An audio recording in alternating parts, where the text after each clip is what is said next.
Obama ruined the left. I think more and more, one of the biggest part of Obama's legacy is that he destroyed all of the good impulses on the left. It's like he exploited, which was the empathy. Yeah. Now it's just empathy for here. You know what it is? It's like I don't know what to say. Let's say there's some guy you knew who is like really, had some good impulses, was an empathetic person, cared about people, but had a real weakness for hot chicks.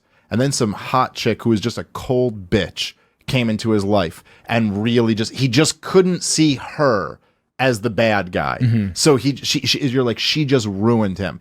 That's what Obama was for the left. There was something about a cool black guy who was the first ever black president who could absolve you of all your racism. It was almost like this magical religious potion he could put on you. You support me, so you are now not all your white guilt is now vanished. That was Obama. And so the idea that Obama would get in and you'd go, Obama's a war criminal. He's guilty of treason. He's every bit as bad as George W. Bush is.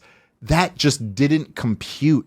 It's like, no, you're robbing me of everything that I just gained from this. And look, if you look at what Obama did to destroy the anti-war left, and there's still some good ones out there. There's still that Aaron Mate guy, and there's Jimmy Dore, and there's some good guys out there. But what he did, he decimated the anti-war left.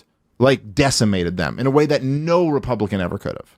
No, I mean, look. So I was working in bars when Obama got reelected during the reelection, and I was just like, around election season, and it's why I kind of started ignoring 90% of news, and I block everyone on Facebook who posts about politics, or I unfollow them or shit like that. Is because I get so annoyed at people not seeing beyond the headlines, and they're not seeing what's wrong with it's perfectly okay to support Obama, but it's like, let's acknowledge the fucking problems. You know what I mean? I'm almost if you're saying that you're a lesser of two evils guy and you think he was the lesser of two evils, that's fine. But if we're gonna really ignore the fact that he's just as bad as Bush when it comes to some of these violating sovereign borders and dropping bombs on people shit, I can't fuck with you. And I remember I had two bartenders say to me one night, nah, man, I'm for that. We need to get these guys. And I was like, Jesus fucking Christ. These are and bartenders are, they're socialists who don't claim their tips. You know what I mean? They're socialists who don't pay taxes. The service industry is full of that. And it's again, fine. As somebody who's yeah, keep your fucking money. Keep your fucking money. I don't give a fuck. But don't sit here and be they literally, I'm looking at these two guys and I'm just you're fucking kidding, right? The Democrats were the anti-war people under Bush. Yeah, dude, there's this video that somebody made, a listener of the show made, of me and Scott Horton talking about war crimes and shit like that, and they put over it the images of starving children in Yemen and all these countries that we've bombed and I literally. What's funny is they have all those corner stores here. Why don't they just open a couple of Takis? Because they need Cheetos. white people to patronize them.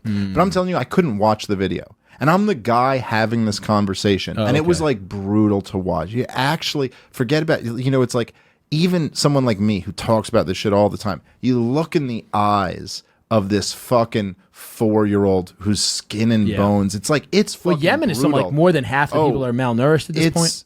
It's just outrageous. It's the poorest country in the Middle East. It's Arab on Arab Vietnam. But it's real Arab on Arab Vietnam with America supporting. So Vietnam, but with less direct American bombing. Yeah. But it's really, even as someone who talks about it all the time, you're looking at the poorest country in the Middle East, which is tough to actually wrap your head around that statement to compare to any of our lives. The poorest country in the Middle East already before the war started.